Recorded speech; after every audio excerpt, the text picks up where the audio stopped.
Welcome to my new अंदर blog. आप लोग कैसे हैं? तो आज हम लोगों को आप लोगों को बताएंगे नर्सिंग का स्कोप। चलिए सूरज भाई, नर्सिंग का स्कोप बताइए थोड़ा, बॉयज के लिए कहाँ है? बॉयज के लिए नर्सिंग का स्कोप है हर सेक्टर में, रेलवे में, जैसे हो गया, नौसेट में हो गया, एम्स में हो गया। और अभी एक नया कोर्स भी आ रहा है, नर्स प्रैक्टिशनर कोर्स, जो कि एमएससी के इक्विवेलेंट है, जो कि आप वो करेंगे। अभी अभी नर्सिंग एनपीसीसी तो स्टार्ट हो गया है, बाकी ट्रायल पे भी चल रहा है अभी। और फिर उसके बाद जैसे पीएचडी कोर्स हो गया, उसके इक्विवेलेंट में आ रहा है DNP, doctorate in nursing practitioner आ रहा है।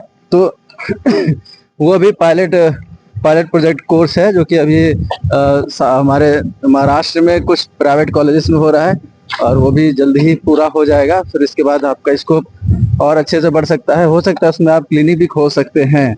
नॉर्मली जो दवा होती है कुछ प्रिस्क्राइब करने के लिए, वर्कलोड को कम करने के लिए ये कोर्स निकाला गया है। क्योंकि यहाँ तो कम है, लेकिन हमारे विदेश हो गया, वहाँ पे ये कोर्स बहुत अच्छे से चलता है। और सूरज से फिर से पूछते हैं कि बीएससी नर्सिंग के बाद हम लोग क्या क्या कर सकते हैं? बीएससी नर्सिंग के बाद हम लोग एमएससी नर्सिंग कर सकते हैं। उसमें भी कई सारे ब्रांचेस है, पीडिया हो गया, और गायनी हो गया, और साइकेट्री हो गया, और एमएसएन हो गया, और कम्युनिटी से कर सकते हैं। ये सब ब्रांचेस है एमएससी के लिए। फिर उसके बाद आप पीएचडी कर सकते हैं, जो कि 2 से 5 साल के बीच में होता है मेनली। जनरली अगर आप रेगुलर रहेंगे तो 3 साल में हो जाएगा, या 2 साल में हो जाएगा, और अनरेगुलर रहेंगे तो 5 साल में कंप्लीट होगा। और अच्छा ये बताइए सूरज जी, नॉर्सेट का जो सैलरी रहता है, जो आपने एम्स में जाते हैं जो नर्सिंग ऑफिसर बनने का, तो उसका सैलरी क्या रहता है?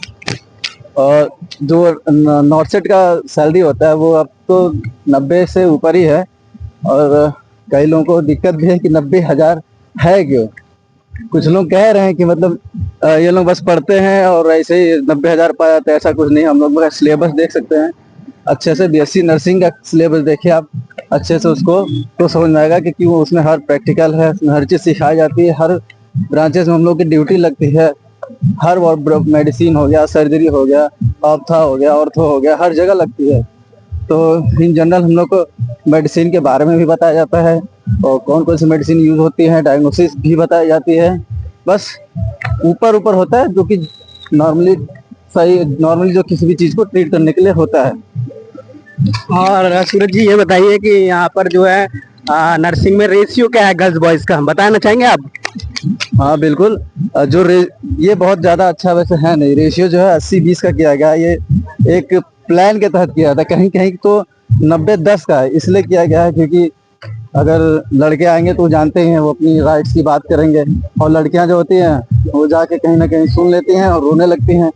तो और ये रीजन दिया जाता है कि ये पेशेंट सेंटर है, इसलिए लड़कियों को रखा जाता है। यानी इसका मतलब ये है कि पेशेंट को कंफर्टेबल लगे जब लड़कियां होंगी। लेकिन अगर ऐसा ही करना है तो फिर आप उसमें भी कर सकते हैं, एमबीबीएस में भी कर सकते हैं, बीएमएस में भी कर सकते हैं। अगर पेशेंट सेंटर ही है तो फिर उसमें डॉक्टर्स को भी रख लीजिए, फीमेल को ज्यादा, तो भी 80-20 या 90-10 कर लीजिए। उसमें और आराम रहेगा पेशेंट को। यानी जो नर्सिंग की लड़कियां, वो लड़के नहीं है, और एमबीबीएस और बीएमएस और पैरामेडिकल में भी नहीं है। इन सब की लड़कियां नहीं है। ठीक है, धन्यवाद।